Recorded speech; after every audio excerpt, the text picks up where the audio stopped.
Hello students, after we understood the concept of subset becoming subgroup of a group, we have now come to know what is the criteria. So the criteria for a subset to be a subgroup is this.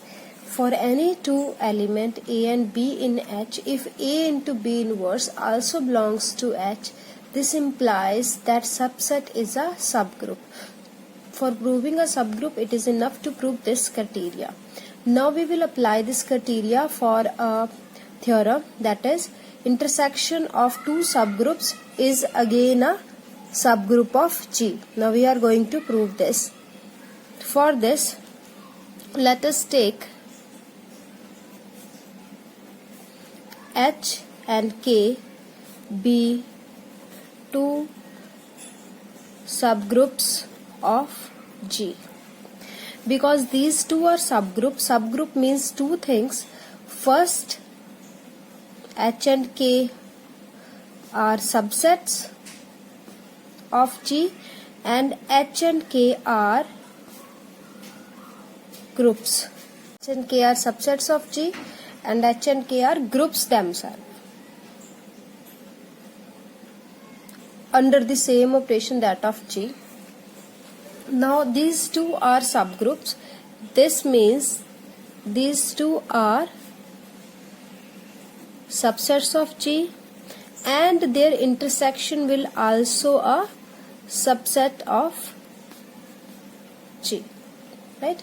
Because this is a bigger subset G, H and K both are included in G, both are subsets, so their intersection will also be the part of G. It is a subset of G. Now we have to prove the concept of subgroup. We will apply this thing. So let us take two element A and B belongs to the intersection. Now we are going to prove the intersection to be a subgroup. So we have to take two element from this intersection. Now intersection means common. Common means which lie in both the sets, both in H and K. Those elements which are in intersection means they are the elements of H and K. So it means A and B belongs to H and belongs to K as well. So because H and K both are subgroup, therefore this criteria will hold.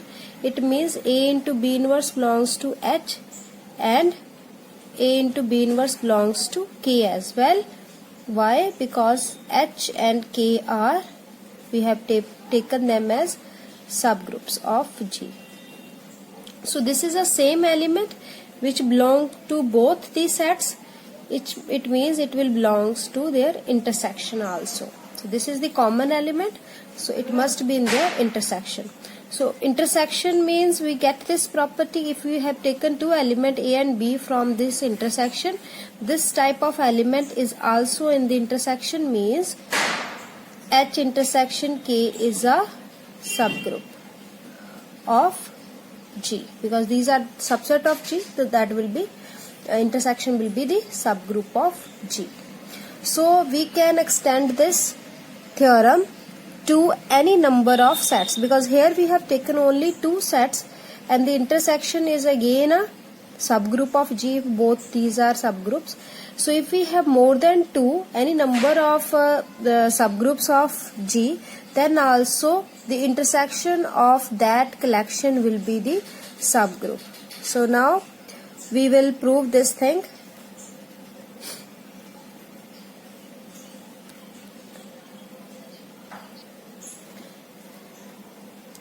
So the theorem is the intersection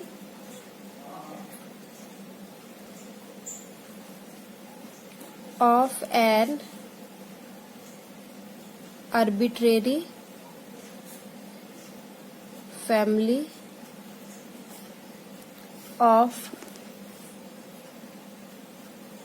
subgroups of a group is again a subgroup. So here we take the collection, let us name them as H alpha, where alpha belongs to tau be a family of subgroups of G. Now their intersection, we name it as H. Let H be the intersection of all the members of this family.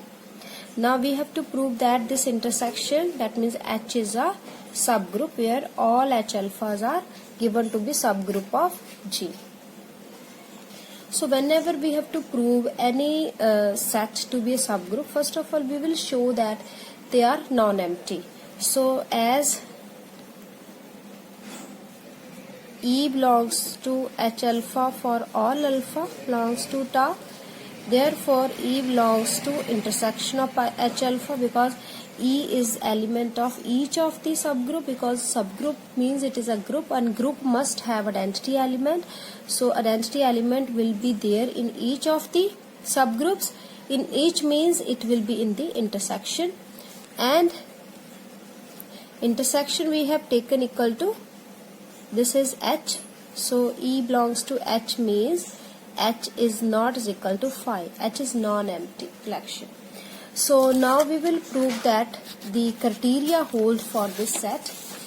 So now take, let A and B, these are two elements of H. And what is H? H is intersection. It means A and B belongs to intersection of H. And what are the elements of intersection? Intersection means the element which lie in each of the part of the collection. If we have, like here we have three sets, this intersection of 3 is this part. So the element that lie in this dark portion, dark shaded portion, will be the element of each of the sets A, B and C. So if these two elements A, B are in the intersection, means these two elements belongs to each, here we write H alpha for all alpha belongs to tau, and each H alpha is a subgroup, therefore A into B inverse belongs to H alpha for all alpha belongs to tau, because each H alpha is a subgroup of G. Now this element belongs to H alpha for all alpha. It means it is the common element, so it must belongs to the intersection of H alpha, which implies A into B inverse belongs to H, because we have named this intersection as H. So what we get from here and here, that for all A, B belongs to H, A into B inverse belongs to H. This is the criteria of a subgroup. Therefore, H is a subgroup of G.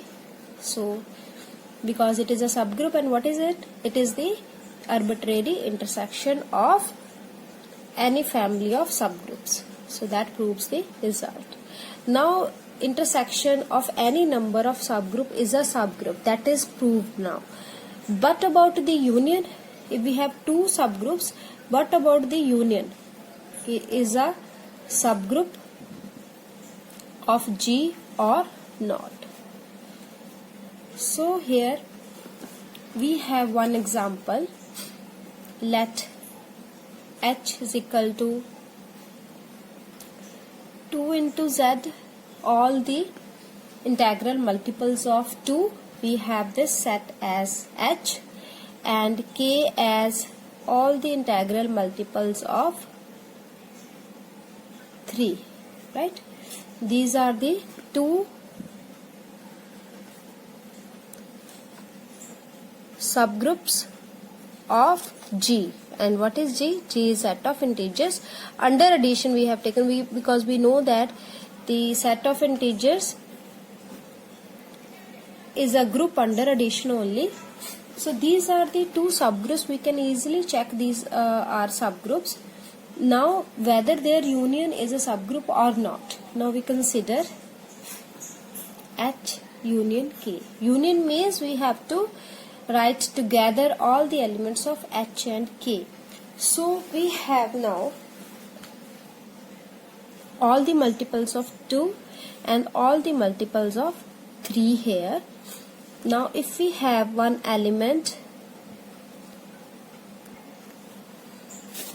now this collection union will have all the multiples of 2, means 0 plus minus 2 plus minus 4 plus minus 6 and so on, comma all the multiples of 3, 0 already mentioned here, plus minus 3 plus minus 6, 3 a multiple of 6 that is here, plus minus 9, then again.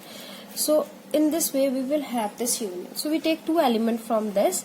So we take 2 and 3. 2 and 3 are members of H union K. Now we add these two, because the operation is addition here, and by closure property, if it is a subgroup, then sum of two elements from this must be the element of the same set. So 2 plus 3 is 5, but 5 does not belongs to H union K, because there is no multiple of 5 or any 5 number here. 5 is not a multiple of 2 or 3, so 5 does not belongs to H and not belongs to K. So their sum does not belongs to H union K, means closure property does not hold, which implies H union K is not a subgroup. What does it show? That union of two subgroups may not be a subgroup. This is may not. That means this does not always hold, right? So this always hold the intersection of two or more subgroup is again a subgroup, but in case of union we have this counterexample where the union of two subgroup is not a subgroup. So what is the criteria for a subgroup then? How we can check the union is a subgroup? Union of two subgroups of a group is a subgroup if and only if they are comparable. So we have now shown one example here that union may not be a subgroup, but when it is a subgroup, when this condition hold, when they are comparable. Comparable means one is contained in another. If we have two subgroups H and K, then either H is a subset of K or K is a subset of H, then they are called comparable. It means union will be subgroup only if this condition hold, and that condition is very interesting. If H is a subset of K, that means H is contained in K. This is H and this is K. If H is contained in K, then what is H union K? Their union will be K. And if K is contained in H, if this is your H and K is contained in H, then the union of H and K will be H. In both the case, union will be equal to K or will be equal to H, which are already given subgroup. Because union of two subgroups, these are H and K are already subgroup, then union will be equal to one of these, that will be subgroup. So what are the steps of proof here? So let union of H and K, what are these? These are two subgroups of G. B subgroup. So we have taken H union K is a subgroup of G. Now we have to prove H is subset of K or K is subset of H. We have to prove that they are comparable. To prove this, if possible, let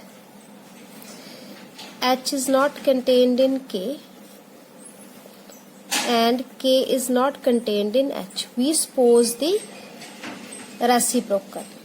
What we have to prove? So let H is not contained in K means there exists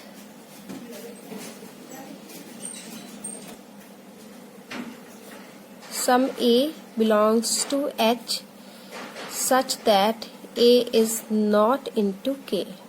Because we have taken, if possible, H is not contained in K.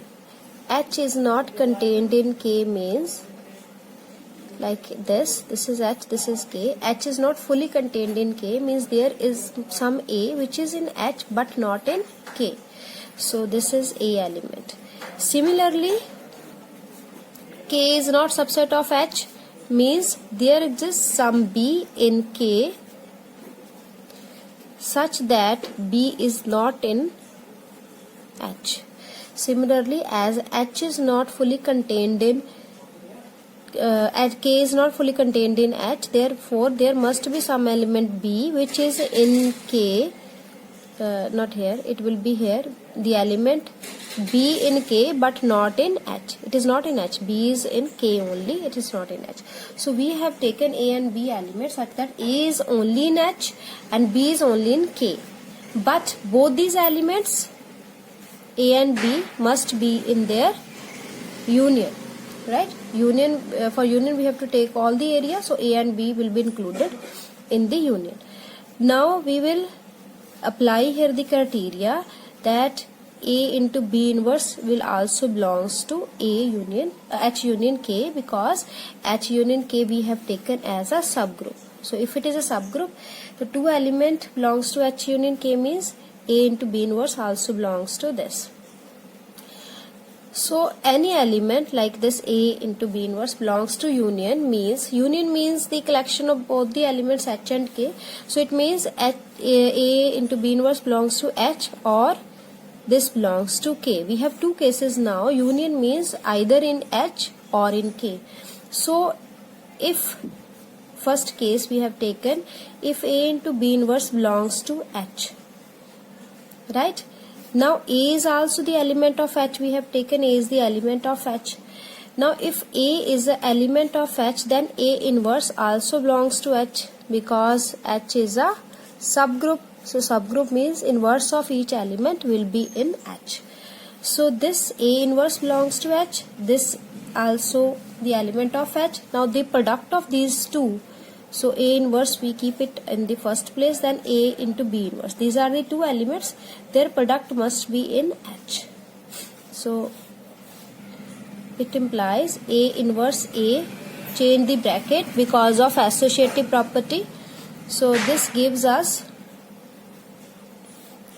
identity into B inverse means B inverse belongs to H. B inverse belongs to H means the inverse of B inverse will also be in H, because H is a subgroup, inverse of each element will be in H. So inverse of B inverse will be B. So B belongs to H.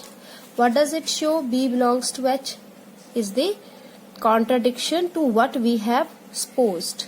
We have written here B does not belong.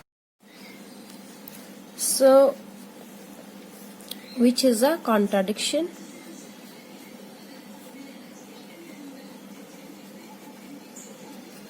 Therefore we take the other case, because we have two possibilities, either this belongs to H or belongs to K.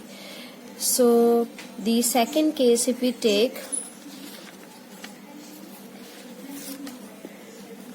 this is the second case, if A into B inverse belongs to K, and what is the other element that is in K? Here we have written B belongs to K, so B also belongs to K. Now this these two elements are in K means their product must be in K, because K is a subgroup. So the product will be A belongs to K, it will give us A belongs to K, because B inverse and B become identity. A belongs to K. Is it true? We have written here A does not belongs to K. So again we arrive at a contradiction, means out of these two possibilities none hold.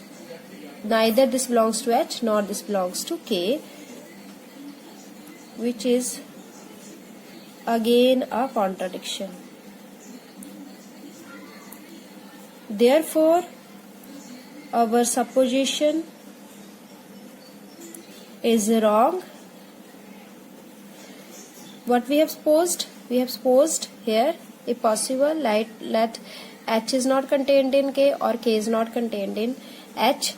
our supposition is wrong means either H belong under is a subset of K or K is a subset of H. That means they are comparable. On the other hand,